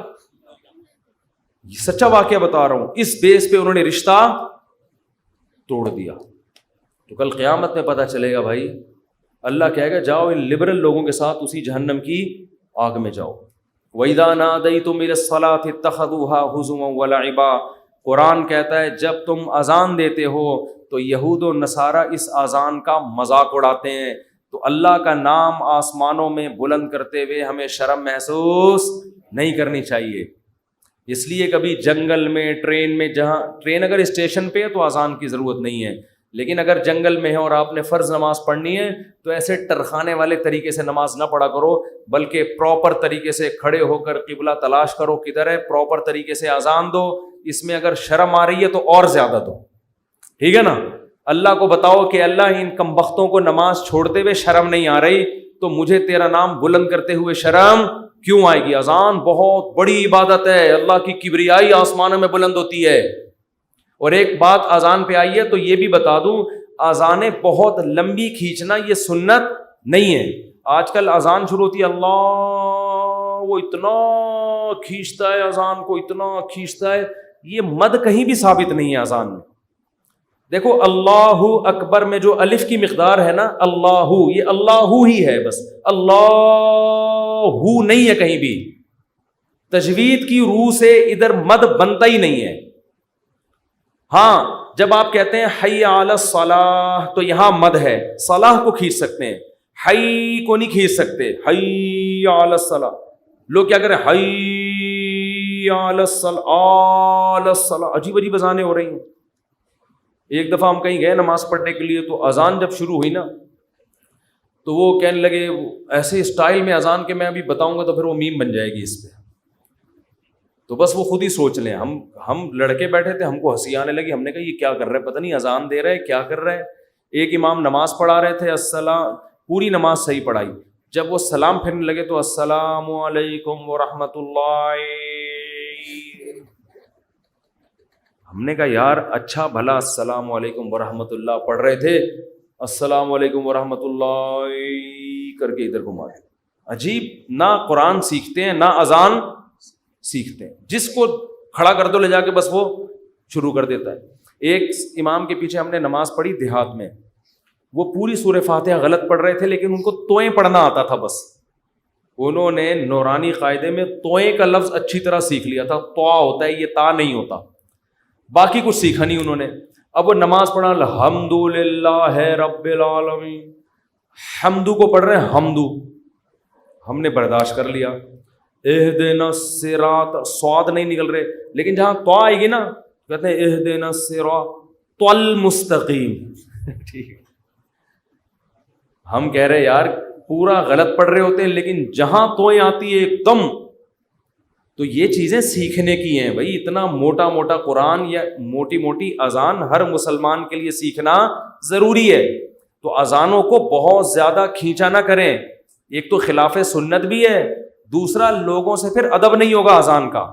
اذان کے وقت خاموش رہنا چاہیے, اذان کو غور سے سننا چاہیے. جب آپ اتنی لمبی کھینچو گے اذان تو پھر کہاں اس کا ادب ہوگا, کافی ٹائم لگ جاتا ہے اس میں. مختصر اذان دے, مختصر, اللہ اکبر اللہ اکبر, پھر اللہ اکبر, بس اشہد ان لا الہ الا اللہ. لا پہ مد ہے, الہ پہ نہیں ہے. نہیں آ رہی بات. ہم ایسے ہی اذان دیا کرتے تھے. لوگ کہتے ہیں حرم میں اتنی لمبی اذانیں ہو رہی ہیں. وہ حرم کا ماحول ہے, ایک حرم کی ایک برکت ہے, وہاں لمبی اذان ہی تو سننے کے لیے جاتے ہیں لوگ. بہت سے عرب علماء کو اس پہ بھی اشکالات ہیں. بہت سے عرب تو کہتے ہیں یہ حرم میں بھی جو اتنی لمبی ہو رہی ہے یہ خلاف سنت ہے, لیکن وہ تو حرم کا معاملہ ہے, ان کو اپنے حال پہ چھوڑ دو. وہ پھر بھی وہاں مسئلہ یہ ہے کہ وہاں کا تو ماحول ہی ایسا ہے نا. نارملی جب آپ اذان دیں تو اتنی لمبی اذان نہیں ہونی چاہیے کہ لوگوں کے لیے اس وقت خاموش رہنا, اس کا ادب کرنا ایک آزمائش بن جائے. اور پھر اسپیکر اتنے بھاری بھرکم نہیں ہونے چاہیے کہ اس اذان سے لوگوں کے کان کے پردے پھٹنا شروع ہو جائیں. اس سے لوگ پھر ان شاعر اسلام کی عزت کرنے کے بجائے توہین کرنا شروع کر دیتے ہیں. خاص طور پہ غیر مسلم ممالک میں جہاں آپ کو کوئی اذان کی پرمیشن دے دے تو اعتدال سے اذان دیں, ان کے آرام کا خیال رکھیں. تو جلدی سے میں یہ بات کو ختم کروں. دیکھو, دعائیں مانگنے میں شرم اور عار محسوس نہ کرو. اللہ کے سامنے گڑ گڑانے میں شرم اور عار محسوس نہ کرو, اس کا معمول بنا لو. حضرت عمر فرمایا کرتے تھے کہ میری دعا قبول ہو رہی ہے یا نہیں, مجھے اس سے غرض نہیں ہے, مجھے اس سے غرض ہوتی ہے کہ مجھے دعاؤں کی توفیق مل رہی ہے کہ نہیں مل رہی. تو جتنی دعائیں, ڈاکٹر ٹھیک کرے گا, جا مانگ ڈاکٹر سے, میری مرضی میں ٹھیک کروں نہ کروں, لیکن تو نے یہ بتا دیا ہے کہ تو مجھے اپنا محتاج, تو اپنے آپ کو میرا محتاج نہیں سمجھتا. تو نے اپنے عمل سے یہ ثابت کر دیا ہے کہ تو اپنے آپ کو نہیں سمجھتا کہ میں اللہ کا محتاج ہوں. تو نہیں سمجھتا کہ اللہ سب کچھ کر سکتا ہے. اس لیے اللہ کی نظر میں دعا کی ویلیو ہے. اگر آپ کا کوئی مسئلہ اٹکا ہوا ہے اور آپ اس کے اسباب اختیار کرتے ہو, دعا نہیں مانگتے, اللہ کہتے ہیں تیرا یہ خیال ہے کہ مسئلے میں دور نہیں کر سکتا, مسئلے تیرے گورنمنٹ دور کرے گی. تو یہ تکبر ہے جو آپ کو سزا کا ذریعہ بنے گا اور برکتیں چھین لے گا آپ کی زندگی سے. اس لیے قرآن کے الفاظ دیکھو, وقال ربکم ادعونی استجب لکم. اللہ کہتے ہیں کہ مجھ سے دعا مانگو, میں تمہاری دعا کو قبول کروں گا. ٹھیک ہے بھائی, یہ آپشن ہے نا. آپ بتاؤ جب کوئی گورنمنٹ کسی کو کوئی آپشن دیتی ہے یا کوئی بینیفٹس دیتی ہے تو گن پوائنٹ پہ تھوڑی دیتی ہے. بھائی گورنمنٹ نے یہ کہا کہ قرضہ ملے گا بغیر سود کے, غریب لوگوں کو چاہیے اپنا مکان بنائے, یہ کہے گی نا گورنمنٹ. آگے دھمکی تو نہیں دے گی, جس نے قرضہ نہیں لیا نا ہم سے مکان بنانے کے لیے اس کو شوٹ کر دیا جائے گا. ایسی دھمکی دے گی کبھی؟ تو یوں ہی کر دو اگر منہ سے نہیں نکل رہا کچھ. دھمکیاں دے کے کبھی کسی کو کوئی سہولت دی جاتی ہے؟ ہاں, دیہاتی مائیں کرتی ہیں ایسا. کھا, وہ ایک آدمی نے پرینک بنایا کہ انگریزوں کی مائیں اور پاکستانیوں کی مائیں میں کیا فرق ہے. بڑا زبردست تھا. انگریز کی ماں کھانا لا کے رکھ دے گی, کھانا ہے کھا, نہیں تو یہاں سے دفع ہو جا. ٹھیک ہے نا. پاکستانی اور دیہاتی ماں کیا کرے گی, وہ میرا بیٹا کھا لے, یہ میں نے تیرے لیے پکائی ہے بریانی, میں نے تیرے لیے یہ پکایا ہے. پہلے منتیں کرے گی, بچہ نہیں کھائے گا تو دھمکیاں دینے پہ آ جائے گی, کھا ورنہ میں تھپڑ ماروں گی تیرے کی. بے غیرت, تو نے بنوایا کیوں مجھ سے, یہ مجھے پتہ نہیں ہے یہ. تو نارملی ایسا ہوتا نہیں ہے کہ آپ کسی کو کوئی نعمت دے رہے ہو اور ساتھ میں بندوق نکال کے بولو کہ یہ لو. کسی کو آپ نے ہدیہ دیا, 100 روپے, 1000 روپے, 500 روپے آپ نے کسی کو دیے, یا آپ کی خدمت میں, وہ کہہ رہے یار میں تو ابھی ضرورت نہیں ہے آپ کا, بڑی نوازش, آپ بندوق نکال لے, تو یہ ہدیہ رہے گا؟ یہ ہدیہ تھوڑی رہے گا. تو کوئی بھی جب حکومت یا کمپنی کسی کو سہولت دیتی ہے تو وہ گفٹ کو پھر گفٹ ہی قرار دیتی ہے. لیکن اللہ کا اسٹائل یہاں پہ بالکل, انداز بالکل الگ ہے. اللہ کیا کہتے ہیں, مجھ سے مانگو. یہ بینیفٹس مل رہے ہیں نا اللہ کی طرف سے, ہیں بھائی. اللہ کیا کہہ رہے ہیں, مجھ سے مانگو اور میں جو مانگو گے میں وہ تمہیں دوں گا. بس یہ اللہ ٹھیک ہے, ہمیں تو نے بتا دیا کہ ہم مانگیں گے اور تو دے گا, ہمیں یہ بات پتہ چل گئی, اب ہماری مرضی, ہم جب چاہیں تو اس سے مانگیں, ہمیں یہ سہولت کا پتہ چل گیا, اب ہماری مرضی, اب ہمارے, کہتے ہیں اٹس اپ ٹو یو, کہتے ہیں نا یہ اب آپ کے اوپر ہے, آپ مانگے یا نہیں مانگے. نہیں, آگے اللہ نے بندوق نکال لی ہے ٹھیک ہے نا, بندوق نکال لی. اللہ کہتے ہیں ان الذین یستکبرون عن عبادتی, یاد رکھو مجھ سے مانگنے میں تکبر کیا, میں نے تو کہا ہے مانگو, اگر نہیں مانگا کبر سے کام لیا کہ نہیں جی ہم نہیں مانگ رہے, سیدخلون جہنم داخرین, ذلیل کر کے جہنم کی آگ میں پھینک دوں گا. بڑے بھائی اللہ تو ہمیں گفٹ دے رہا ہے دعا کا یا جرمانہ لگا رہا ہے, کیا کر رہا ہے؟ سمجھ میں آنے والی بات ہے, کوئی سمجھ میں آنے والی بات بالکل سمجھ میں نہیں آ رہی ہے. یہی وجہ ہے کہ قرآن میں اور مقام پہ جب اللہ نے کہا نا میری یہ نعمتیں کھاؤ, تو پھر یہ نہیں کہا نہیں کھاؤ گے تو یوں کر دوں گا, یہ نہیں کہا. اللہ نے قرآن میں کہا کلو وشربو, کھاؤ اور پیو, حد سے تجاوز نہ کرو. یہ نہیں کہا اگر نہیں کھایا نا تو جہنم میں پھینک دوں گا, یہ کہا قرآن نے. کیا ہو گیا بھائی؟ اللہ نے کہا فن کے ہو, نکاح کرو, یہ نہیں کہا نہیں کیا نا جہنم میں پھینک دوں گا میں, بشرطے کہ گناہ سے بچے انسان. گناہ کرو گے پھر تو جاؤ گے جہنم میں. لیکن جو بھی اللہ نے نعمتیں دی ہیں ان کو بندوق کی نوک سے نہیں اللہ نے کہا, کیونکہ وہ نعمت پھر نعمت رہتی نہیں ہے, وہ نعمت تھوڑی رہتی ہے پھر وہ. لیکن یہاں اللہ کیا کہہ رہے ہیں, مجھ سے مانگو میں تمہیں دوں گا. ہم خوش ہو گئے, زبردست, اللہ کی طرف سے انعام مل گیا, ٹھیک ہے جب سہولت سے ٹائم ملے گا تو مانگ لیں گے, موڈ ہوگا. اور نہیں بھی مانگا تو اللہ نے بس ایک آپشن دیا ہے کہ مانگو گے تو ملے گا. لیکن اللہ نے کیا کیا, انداز دیکھو, کہا کہ اگر نہیں مانگا تو جہنم میں ذلیل کر کے داخل کر دوں گا. سوال پیدا ہوتا ہے اللہ یہ تو گفٹ دے رہا ہے یا ہمیں ڈرا رہا ہے, آزمائش میں ڈال رہا ہے؟ اللہ کہتے ہیں گفٹ بھی دے رہا ہوں لیکن یہ بہت بڑی آزمائش بھی ہے. کیونکہ اگر کوئی بہت بڑا سیٹ آپ کو ایک خالی چیک دے اور کہے اس پہ پیسے لکھو اور سائن کر دو, اور آپ اس چیک کو اٹھا کے اس کے سامنے ڈسٹ بن میں ڈال دو, اس کا مطلب آپ کا یہ نہیں ہے کہ آپ کو پیسوں کی ضرورت نہیں ہے, آپ کا سیٹ کے بارے میں خیال ہے کہ اس نے جھوٹا چیک دیا ہے, یہ جھوٹ بول رہا ہے, ورنہ کبھی آپ اس کو ڈسٹ بن میں اٹھا کے نہیں پھینکتے. بہت مشکل ہے بات سمجھانا, بہت مشکل. آپ غریب ہیں, کھانے کو روٹی نہیں ہے, ایک سیٹھ نے آ کے آپ کو ایک سونے کی ڈلی پکڑا دی, کہا لے موج کر, یہ کروڑوں روپے کی ہے. آپ نے اٹھا کے اس کو آپ نے کہا آپ نے اچھی آفر کی مجھے, بہت اچھا تحفہ ہے, بہت خوشی ہوئی, اب آپ جا سکتے ہیں. بیگم سے کہا اس کو کچرے میں پھینک دو. سیٹھ کو پتہ چلے گا نا تو وہ کہے گا بیٹا تو اتنا بڑا سیٹ تو ہے نہیں کہ تجھے اس کی ضرورت نہ ہو, یہ تو میں جانتا ہوں, کھانے کو تیرے پاس روٹی نہیں ہے, یہ جو تو نے اس کو ڈسٹ بن میں پھینکا ہے نا یہ اس کی علامت ہے تو مجھے جھوٹا سمجھتا ہے کہ میں نے تجھے جو سونے کی ڈلی دی ہے وہ سونے کی نہیں ہے, اس پہ سونے کا پانی چڑھا ہوا ہے. تو یہ کس کے جھوٹ بولنے, یہ اصل میں تو میرے اوپر الزام لگا رہا ہے. اللہ کہتے ہیں مانگو. اللہ کو پتہ ہے کہ ہم سب محتاج ہیں, ہمارے درجنوں مسائل ہیں, ایسا دنیا میں کوئی نہیں ہے جس کے سارے مسئلے حل ہو گئے. مسئلہ حل ہوتا ہے تو 20 مسئلے پیدا کر کے حل ہوتا ہے وہ.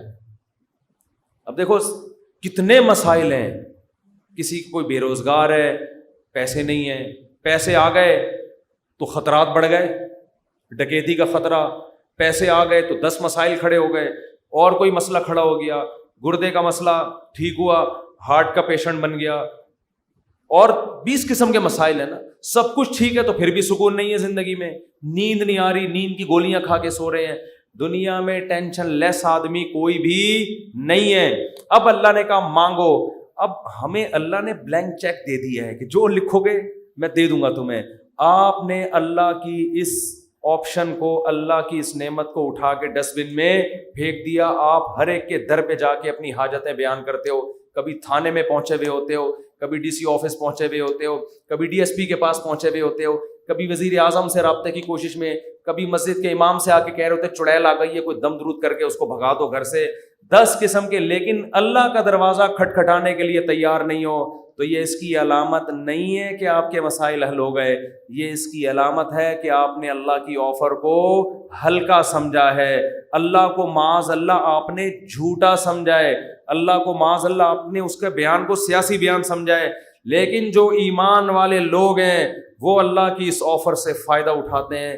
کتابوں میں لکھا ہے کہ یعقوب علیہ السلام کے بیٹے جب ان سے بچھڑے تھے، اتنی اللہ سے دعائیں مانگی کہ ان کے گھٹنے سجدے میں گر گر کے دعائیں مانگ مانگ کے ان کے گھٹنوں اور بازوؤں پہ نشان پڑ گئے تھے۔ وہ انبیاء بہت دعائیں مانگتے ہیں، ہر بات میں دعا، ہر بات میں دعا۔ قرآن کہتا ہے مجاہدین جو میدان جنگ میں لڑائی کے لیے اترتے ہیں وہ کیا دعا مانگتے تھے؟ ربنا افرغ علینا صبرا وثبت اقدامنا، اے اللہ ہمارے اوپر صبر کو انڈیل دے، ہمارے قدموں کو مضبوطی سے جما دے اور ہمیں ان دشمنوں پر فتح دے۔ تمام اسباب وسائل کے ساتھ اترے ہیں، مگر دعائیں کس سے مانگ رہے ہیں؟ اللہ سے۔ بدر میں دیکھو اللہ نے ہمارے نبی سے وعدہ کیا تھا مدد کروں گا، لیکن صحابہ کہتے ہیں نبی پوری رات مصلے پہ سجدے میں روتے رہے ہیں، اللہ سے مدد کی دعائیں مانگتے رہے ہیں، حالانکہ اللہ نے تو مدد کا وعدہ کیا ہے، پھر بھی مانگ رہے ہیں اے اللہ اگر یہ 313 شہید ہو گئے تو تیری دنیا میں عبادت کرنے والا کوئی بھی نہیں ہوگا۔ اللہ کو واسطے بھی دے رہے ہیں۔ جہاں پیغمبروں کے ساتھ کوئی زکریا علیہ السلام کی اولاد نہیں، اللہ سے اولاد مانگ رہے، پوری زندگی اسی میں گزر گئی، بڑھاپے میں جا کے اولاد ملی ہے۔ تو سارے پیغمبروں کا اللہ نے یہی تذکرہ کیا، ہر بات میں دعا۔ سلیمان علیہ السلام جو حاجت پوری ہو رہی ہے فوراً کیا کر رہے ہیں؟ اللہ سے دعا۔ ایوب علیہ السلام پریشانیوں میں، زندگی ٹینشنوں میں، بیماریوں میں، قرآن کہتے ہیں اللہ سے ہاتھ اٹھا کے دعائیں مانگتے تھے، انی مسنی الضر، اے اللہ بہت پریشانی میں ہوں، انت ارحم الراحمین، تو سب سے زیادہ رحم کرنے والا۔ پیغمبروں کو اس سے غرض نہیں ہوتا، اس سے غرض نہیں ہوتی کہ دعا قبول ہو رہی ہے یا نہیں ہو رہی، وہ کہتے ہیں ہم مانگتے رہیں بس، ہمارا کام کیا ہے۔ اور یاد رکھو جب قبول نہ ہو رہی ہو نا پھر مانگنے کا مزہ ہے۔ مزہ کب ہے؟ آپ کے کیسی الٹی الٹی باتیں کرنے کے لیے مصطفیٰ نے بلایا بھائی۔ قبول نہ ہو رہی ہو نا تو پھر ہے مانگنا، تبھی تو یہ اس کی علامت ہے کہ آپ کا اللہ پہ ایمان ہے اور وہی قبول ہوتی ہے۔ بعض دفعہ آپ اللہ سے جو چیز مانگتے ہیں اللہ وہ نہیں دیتا، اس کا آلٹرنیٹ دے دیتا ہے۔ ایک صاحب کا فون آیا، مجھے کسی سے عشق ہوا ہے اور میں دعائیں مانگ مانگ کے تھک گیا پھر بھی نہیں ہو رہی شادی۔ آج کل تو لڑکوں کے یہی مسائل ہیں، مانگ مانگ کے دعائیں تھک گیا۔ تو آپ کہتے ہیں دعائیں قبول ہوتی ہیں، میں تو پھر اس پہ اور تڑکا لگا دیتا ہوں۔ میں کہتا ہوں بہت سے لوگ کہتے ہیں ہم جس کو مانگ رہے ہیں وہ ملی نہیں، چلو نہیں ملی مقدر میں ہوگا، دعا قبول نہیں ہوئی۔ مفتی صاحب کہہ رہے ہیں دعائیں کیا ہوتی ہیں؟ قبول، لیکن اس کی کہیں اور شادی کی خبر ہمیں مل رہی ہے۔ تو اللہ اگر دعا قبول نہیں کرتا تو کم از کم ایسا تو نہ کرے نا کہ اس کی کہیں شادی ہو رہی ہے اور ہمیں اطلاع مل رہی ہے، خوشی خوشی لوگ بتا رہے ہیں تمہیں پتہ ہے اس کی شادی ہو گئی، چلو یہاں تک بھی بات سمجھ میں آتی ہے۔ اس کے بچہ ہوا، ہمیں اطلاع دی جا رہی ہے آگے، ارے تمہیں خوشخبری سنا ہے وسیم بھائی، کوئی وسیم بیٹھے ہو تو معذرت، تمہیں پتہ ہے وہ جو تمہاری کلاس فیلو تھی اس کی ایک جگہ شادی ہو گئی تھی، اس کے ماشاءاللہ آج بیٹا پیدا ہوا ہے۔ اور انسان تبتا یار ہم نے تو لیلۃ القدر میں دعائیں مانگی تھی ہمیں مل جائے، اور ادھر بھی چلے بھی وہاں گئی اور اس کے بچہ بھی پیدا ہو گیا۔ اور تباہی اس وقت آتی ہے جب وہ بچہ سمجھدار ہو کے آپ کو ماموں کہنا شروع کرتا ہے۔ حقیقت بات جب آپ ان کے گھر جائیں ملنے کے لیے اور وہ آپ کی پرانی گرل فرینڈ بچے کو تعارف کروا رہی ہے، تمہارے ماموں لگتے ہیں یہ رشتے میں، حقیقی تو نہیں ہے لیکن رشتے میں کیا لگتے ہیں؟ ماموں۔ تو آپ کہو گے یار یہ دعائیں قبول ہو رہی ہیں یا کیا ہو رہی ہے؟ تو اس طرح بھی ہوتی ہیں۔ تو ایسے لوگوں کو میں کہتا ہوں کہ جو یہ مایوس ہوتے ہیں نا یہ قبول تو نہیں ہو رہی، او بھائی تو دنیا میں ایک ہی عورت پیدا ہوئی ہے کیا؟ اللہ کے علم میں یہ بات تھی کہ وہ تیرے لیے نقصان دہ تھی، ہر چیز تمہارے لیے نہیں ہے۔ قرآن کیا کہتے ہیں؟ آسان تکرہوا شیئا، بہت سی چیزوں کو تم پسند نہیں کرتے لیکن اللہ نے اس میں خیر رکھی ہوتی ہے، بہت سی چیزوں کو تم پسند کرتے ہو اللہ نے اس میں تمہارے لیے خیر نہیں رکھی ہوتی۔ واللہ یعلم، اللہ کہتے ہیں مجھے پتہ ہے، وانتم لا تعلمون، تم جاہل ہو، تم نہیں جانتے۔ اللہ سے آگے نکلنے کی کوشش مت کرو۔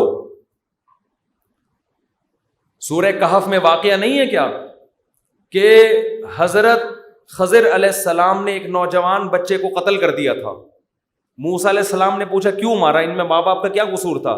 فرمایا یہ بچہ بڑا ہو کر ماں باپ کا باغی بنتا, اس لیے اللہ نے اٹھا لیا اس کو, اور نیک والدین تھے, اللہ ان کو دوسری اولاد دے گا. اب وہ والدین تو رو رہے ہوں گے ہائے ہمارا بچہ اللہ نے چھین لیا ہم سے.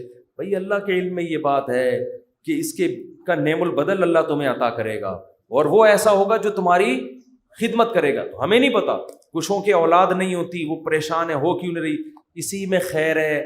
کیا بھروسہ کوئی اولاد ہو اور وہ آپ ہی کا سر بجانا شروع کر دے. وہ آپ جو جیسا چل رہا ہے اللہ سے اچھی امید رکھو, اے اللہ میرے ساتھ یہی ٹھیک, سر پہ بال اگائیں ٹھیک ہیں, نہیں یوں بولا کرو مجھ پہ ٹنڈ سوٹ کرتی ہے اس لیے اللہ مجھے بال نہیں دے رہا. بہت سے لوگوں کے مسئلہ ہے بال ہی نہیں اگ رہے, مالشیں کر کر کے, زیتون کی مالشیں, یہ آملہ کھا لیا انہوں نے, لگانے کے بجائے نا کھانا شروع کر دیا انہوں نے, نہیں اگ رہے ہیں.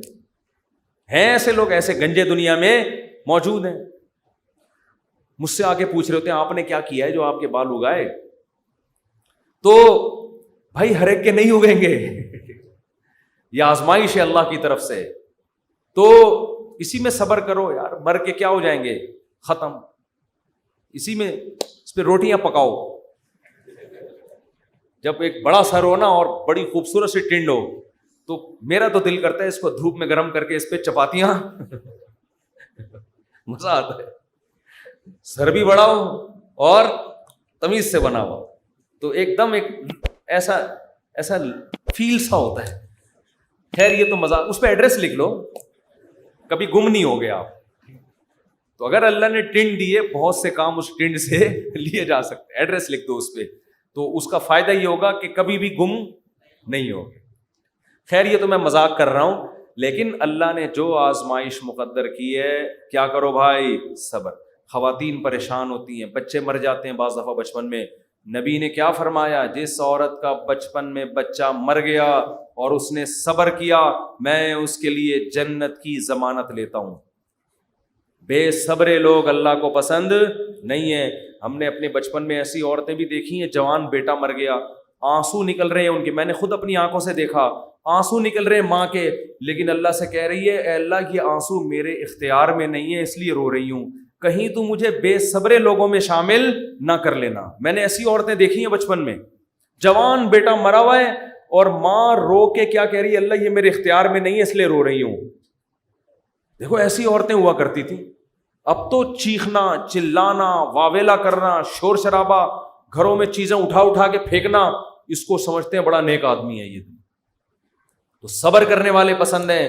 مانگتے رہو مانگتے رہو مانگتے رہو, اس چکر میں مت پڑو کہ کون سی قبول ہو رہی ہے کون سی نہیں ہو رہی, ہر چیز اللہ سے مانگے. نبی نے فرمایا جوتے کا تسمہ بھی ٹوٹ جائے تو کس سے مانگو, اللہ سے. اس کا مفہوم پتہ ہے کیا ہے, مطلب یہ کہ لوگوں سے مت مانگو, لوگوں سے مت مانگو. ہر حاجت کس کے سامنے پیش کرنی ہے, اللہ سے. پھر قبول ہو جائے ٹھیک ہے, نہیں ہے تو زیادہ ٹھیک ہے. اور میں نے تو اپنی زندگی میں دیکھا ہے بھائی کہ انسان حقیقت میں اللہ سے گڑ گڑا کے مانگتا ہے نا, دعا قبول ہوتے ہوئے نظر آتی ہے اس کو. دیکھو دعا کی حیثیت کیا ہے کہ آپ نے اللہ کے دفتر میں اپنی فائل جمع کرا دی, تسلی ہو گئی, آپ کا کام اب ہو جائے گا, اب آپ ٹینشن نہ لیں. لوگ کہتے ہیں نا گورنمنٹ کے ادارے میں بھائی ہم نے فائل جمع کرا دی ہے, اب ہمارے بس میں جو تھا وہ ہو گیا, اب یہ پروسیس سے گزرے گی, جو بھی آپ کا پلاٹ آپ کے نام ہونا ہے, گاڑی آپ کے نام ہونی ہے, گھر پہ آپ کو میسج آ جائے گا. اب تمیز سے بیٹھ جاؤ, بار بار جا کے وہاں پوچھتے نہیں رہو فون کر کے سر میرا کام ہو گیا, سر میرا کام ہو گیا. بھائی فائل, پیشنٹ آپ ہاسپٹل میں, اچھے ہاسپٹل میں اگر آپ داخل کرا دیتے ہو, آپ کہتے ہو وہ بندہ سیو ہے, اب یہ ڈاکٹروں کے حوالے میں نے کر دیا, اب آپ تسلی سے. تو جب آپ دنیا میں تسلی کر لیتے ہو یار پیشنٹ ڈاکٹروں کے حوالے کر دیا, فائل گورنمنٹ کے دفتر میں جمع کرا دی ہے, تو اللہ کے ہاں دعا مانگ کے بھی مسلمان کو تسلی ہوتی ہے. میں نے اپنا دکھڑا کس کے سامنے رکھ دیا ہے, اللہ کے. اب اس کی مرضی ہے, وہ کرے ٹھیک ہے, نہیں کرے تو بھی ٹھیک. اب میرے لیے جو فیصلہ ہوگا وہ بہتر ہوگا, لیکن اللہ آزماتا ہے. ایک حدیث بیان کر کے بس بیان کو ختم کرتا ہوں. نبی صلی اللہ علیہ وسلم نے ارشاد فرمایا کہ اللہ بندے کی دعا اس وقت تک قبول کرتے رہتے ہیں جب تک وہ دعائیں کر کر کے تھک کے یہ نہیں کہتا کہ میں دعا مانگتا ہوں مگر قبول نہیں ہوتی. عجیب حدیث ہے. دیکھو بندہ یہ کیوں کہہ رہا ہے کہ میں دعا مانگ رہا ہوں قبول نہیں ہو رہی؟ اس لیے کہ اسے لگ رہا ہے نا کہ جو مانگ رہا ہوں وہ مل نہیں رہا, تبھی تو کہہ رہا ہے. لیکن نبی کہتے ہیں جب تک یہ الفاظ نہیں کہے تھے نا, اس سے پہلے ساری قبول ہو رہی تھی, ساری قبول ہو رہی تھی. جب یہ کہا تو اب اللہ قبول کرنا بند. تو اس سے صاف پتہ چل گیا کہ آپ کو جو لگتا ہے نا کہ قبول نہیں ہو رہی, وہ بھی حقیقت میں ہو رہی ہیں, وہ ہو رہی ہیں قبول. آپ یہ ہم بیوقوف ہیں جو ہم سمجھ رہے کہ نہیں ہو رہی. کس طرح سے ہو رہی ہیں, یہ کس پہ چھوڑ دو, اللہ. تو اپنے گھروں میں دعاؤں کا معمول بنائیں. اگر اس رمضان میں ہم صرف دعا کرنا ہی سیکھ لیں تو میں سمجھتا ہوں کہ یہ رمضان ہمیں بہت کچھ دے کر جا رہا ہے. اور حضرت حکیم الامہ فرمایا کرتے تھے جن کو گناہوں کی عادت نہیں چھوٹ رہی نا, تو وہ بھی اللہ سے دعاؤں میں مانگ لیا کریں کہ اللہ مجھے یہ عادت چھڑوا دے. تعلق ختم نہ کریں اللہ سے, لنک ختم نہ. اللہ کو وہ لوگ پسند نہیں ہیں جو اللہ سے تعلق ختم کر دیں. لنگڑا لولا تعلق ہو, گناہوں کے بعد توبہ والا تعلق رکھو, لیکن رکھو, تعلق ختم نہیں ہونا چاہیے.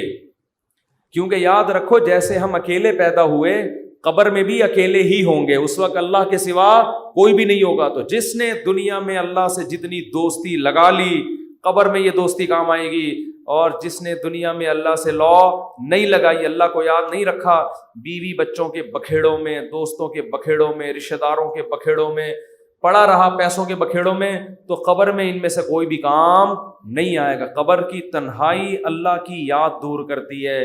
قرآن کی تلاوت, ذکر, اذکار, یہ قبر کی میں روشنی کا ذریعہ بنے گی. اور اگر اللہ سے دل میں وحشت ہے, نہ مانگنے کی عادت ڈالی, یہاں مانگو گے تو وہاں بھی قبول ہوگی. اور نبی صلی اللہ علیہ وسلم نے فرمایا کہ تنگی کی حالت ہو یا خوشی کی حالت ہو, دونوں حالتوں میں اللہ سے مانگنا ہے. پریشانیوں میں اللہ سب کو یاد آتا ہے, خوشیوں میں اللہ یاد آنا مشکل. جب پریشانی ہوتی ہے نا, بھی تو ہندو بھی اللہ سے دعائیں مانگ رہے ہیں. کورونا پھیلا ہوا ہے, وہ بھی آ کے مسلمانوں سے کہہ رہے ہیں اللہ سے مانگو بھائی. ہماری دادی اللہ مغفرت فرمائے بتایا کرتی تھی, اور بھی میں نے یہاں ایک بزرگ تھے ان سے بھی سنا, کہ جب ہندوستان میں قحط پڑتا تھا تو ہندو مسلمانوں سے آ کے کہتے تھے اللہ سے دعا مانگو یہ قحط دور ہو جائے. تو جب سخت مصیبت آتی ہے, میں نے ایک دفعہ جہاز میں سفر کر رہا تھا, تو کراچی سے ہم پتہ نہیں اسلام آباد یا لاہور, تو کیا ہوا ہے جہاز میں اکثر لبرل قسم کے لوگ بیٹھے ہوتے ہیں, اکثر, زیادہ تر نہیں, اکثر جو اللہ کو ذرا کم ہی یاد کرتے ہیں, ذرا ماڈرن قسم کے لوگ ہوتے ہیں نا. جہاز میں پیسہ ہوتا ہے تو ورنہ وہ ٹرین سے, نیک آدمی ہوتا تو ٹرین سے جا رہا ہوتا نا, یا بس سے جا رہا ہوتا بیچارہ, چھت پہ بیٹھ کے جا رہا ہوتا. پیسہ آتا ہے تو دین اکثر چلا جاتا. تو اکثر جہاز میں دیکھا ہے لبرل, ایئرپورٹ پہ ہی اسٹائل پتہ چل جاتا ہے. تو ہم جا رہے ہیں, ہمیں کراچی سے جہاز چلا ہے, راستے میں کہیں موسم خراب, تو ہلکے پھلکے 2-3 جھٹکے آئے جہاز کو.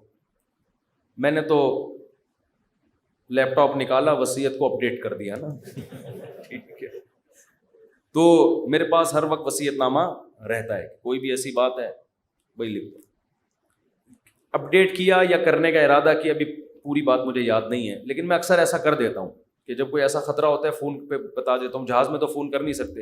ایک دفعہ ہم مکہ سے مدینہ جا رہے تھے, عربی ڈرائیور تھا, اس نے جو بھگائی ہے گاڑی, ٹیکسی لی تھی کرائے پر, تو میں نے گھر باقاعدہ فون کر کے 2-3 وصیت نامے اسی وقت لکھوائے.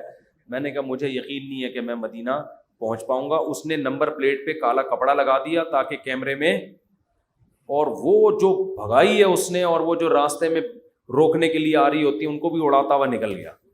وہ جب نمبر ہی ٹریس نہیں ہو رہا اس کا, تو ایسے بھی ہوتا ہے بعض دفعہ.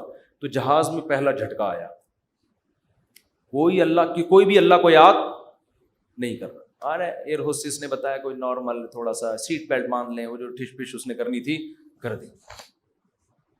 2-3 دفعہ ٹھش پش کر کے وہ نکل گئی. آگے گئے ہیں تھوڑا اور, پھر اور, او بھائی پھر جو جہاز نے ہچکولے کھانا شروع کیے ہیں, اب طبیعتیں خراب ہونا, وہ جو اوپر سے چیزیں گرنا شروع ہو گئی نا. مجھے جنید جمشید یاد آیا.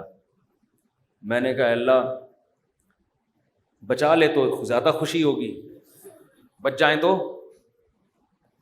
باقی تیرے ہاتھ میں، مانگنی تو اللہ سے عافیت چاہیے نا، اللہ زندگی دیتے، ہم تو محتاج ہیں نا. اللہ کے سامنے فنٹر گیری چھینی، اللہ تیری مرضی، مارنا ہے مار دے، میں موت سے تھوڑی ڈرتا ہوں. یہ بھی بعض لوگ کر رہے ہوتے ہیں، میں موت سے ڈرتا ورتا نہیں ہوں. یہ نہیں اللہ کو پسند ہے. اللہ پیسہ دینا ہے دے، نہیں دینا نہیں دے. ہمارے نبی کے گھر میں 40 دن چولہا نہیں جلتا تھا، میرے گھر میں اگر 80 دن نہ جلے تو کیا ہو گیا؟ اللہ کو تو محتاجی پسند ہے بھائی، گڑ گڑاؤ، مانگو اس سے. تو میں نے بھی دعا مانگی، اللہ اس مصیبت سے ہمیں نجات دے دے. لیکن ویسے ایک آپ کو بات بتاؤں، جہاز کی موت ہوتی بہت آسان ہے، اس میں زیادہ ٹینشن لینے کی ضرورت نہیں ہے. کیونکہ ٹرین سے آدمی ٹکراتا ہے نا، پتہ نہیں کون سی کدھر سے جا کے کٹے، کون سا سر پچ کے، بس میں جائے ٹانگ پھنس گئی کھڑکی میں، بہت بھیانک موت ہے. جہاز میں ایسی موت ہوتی، میں نے تو جہازوں کے انجینئروں سے بھی دوستی ہے، پائلٹوں سے بھی، وہ کہتے ہیں جہاز میں آپ بیٹھے ہوئے ہیں، فوراً پہنچ گئے دوسرے جہان میں. وہ جو تھوڑی میں تھوڑا ہل رہا ہے اس کا تو خطرہ ہوتا ہے کہ یہ ہو کیا رہا ہے ہمارے ساتھ، لیکن جب ٹکراتا ہے نا، اللہ نہ کرے، تو یا جیسے ہی اس کی اسپیڈ کم ہوئی یا کسی سے ٹکرایا تو ہماری کھوپڑی ہمارے تن سے فوراً سے پہلے جیسے سر قلم کر دیا کسی کا، تو ایک دم مر جاتا ہے. اس لیے زیادہ ٹینشن نہ لیا کریں. تو اب وہ جب ہلنا شروع ہوا تو شروع میں تو لوگ انجوائے کر رہے ہیں بھائی، کوئی اخبار پڑھ رہا ہے، کوئی کیا کر رہا ہے، کوئی ویڈیو گیم کھیل رہا ہے، کوئی فلم دیکھ رہا ہے، جو بھی موبائل پہ لگے ہوئے ہیں. جب زیادہ ہلنا شروع ہوا ہے نا تو اللہ اللہ کی آوازیں آنا شروع. میں نے کہا اب دیکھو یہ انسان کتنا نالائق ہے. اللہ نے اتنے جھٹکے دیے، اب بول اللہ نہیں، ابھی تک نہیں. اخبار، پب جی، یہ سب چیزیں چل رہی ہیں. وہ جب چیزیں گرنا، اور ایئر ہوسٹس وہ جو پانی وانی لے کر آتی ہے نا، وہ بھی دھڑام سے ادھر کو نیچے. جب اتنی حالت ہوئی ہے، وہ ایئر ہوسٹس بولے ایکچولی کچھ بھی نہیں، کچھ بھی نہیں، کچھ بھی نہیں. لوگوں کو پتا ہے کہ ان کو تو یہ سکھا کے بھیجا جاتا ہے کہ کچھ بھی ہو جائے آپ نے بولنا ہے کہ کچھ نہیں ہوا، کیونکہ ان کو تو تنخواہ اس چیز کی مل رہی ہے نا. کیونکہ اب اگر کچھ ہو یا نہ ہو، آپ کے چیخنے سے ہونے والا کچھ بھی نہیں ہے. تو یہ جہاز کے عملے کو سکھایا جاتا ہے کہ چاہے تباہ بھی ہو جائے نا، کچھ بھی ہو جائے، آپ نے یہی بولنا ہے کہ ٹینشن لینے کا نہیں ہے. وہ 50-50 کی طرح بالکل، کہ وہ کمنٹری کر رہا ہے، سلیم اللہ بہت اچھا کھیل رہا ہے، بہت اچھا کھیل رہا ہے. لوگ کہہ رہے ہیں میں یہ کہاں کھیل رہا ہے ہاکی میں، کہہ رہے ہیں بہت، میں تو یہ بولوں گا یہ بہت اچھا کھیل رہا ہے. جو آڈینس بیٹھے ہوئے تھے تماشائی، انہوں نے کہا ہم جا رہے ہیں، اس نے کہا جہنم میں جاؤ تم لوگ، لیکن یہ بہت اچھا کھیل رہا ہے. پھر پیچھے دکھایا کہ اس کے کسی نے بندوق رکھی ہوئی ہے، یہاں پہ بندوق رکھی ہوئی. تو ایئر ہوسٹس نے تو یہی بولنا ہے کہ نارمل ہے، کچھ بھی نہیں. اس کو ٹریننگ دی جاتی ہے اس کی، کیونکہ اگر لوگ چیخیں گے چلائیں گے تو پہلے ہی جہاز تباہ ہونے کا خطرہ ہے نا، پائلٹ پہ کو ٹینشن دیں گے لے جا کے. تو اب کیا ہے کہ جی وہ جب 2 گھنٹے میں زیادہ ہی ہو گیا، اب چیزیں گرنا شروع ہو گئیں، تو پھر سب کو اللہ یاد آنا شروع. پھر لا الہ الا اللہ، پھر لا الہ، ختم نبوت کا عقیدہ زندہ باد. کوئی بھروسہ نہیں تھا، تحفظ ختم نبوت کے نعرے لگنا شروع ہو جاتا. مجھے بڑی برے تو میں نے کہا دیکھو انسان کتنا کمزور ہے، 2 منٹ لگتے ہیں اس کی ہوا نکلنے میں. فنٹر گیری ختم ہونے میں کتنے؟ 2 منٹ. ورنہ کیسے 3 پیس سوٹ ٹائی میں ایسا فنٹر بن کے بیٹھا ہے. تھوڑی دیر پہلے کوئی مولوی اس کو آ کے بولتا ہے کبھی اللہ کا نام بھی لے لیا کرے گا، دفعہ یہاں سے، تم لوگ کو اللہ اللہ کے علاوہ کچھ آتا ہی نہیں ہے. گورا دیکھو کہاں پہنچ گیا، چاند پہ، چاند سے بس تھوڑا سا نیچے سے وہ چھلانگے لگا رہا ہے، ٹھیک ہے نا. اور تم کیا اللہ اللہ صبح تسبیح پڑھا کرو، شام کو لا الہ الا اللہ پڑھا کرو، کیا تم لوگوں نے. تو بھائی جب ایک چپت پڑتی ہے تو اچھوں کو بھی اللہ یاد آتا ہے. تو بہتر ہے کہ خوشی کی حالت میں اللہ کو یاد رکھو. تو بس تو خوشی میں اللہ کو یاد رکھو گے. حدیث میں آتا ہے کہ غم میں اللہ تمہیں یاد رکھے گا.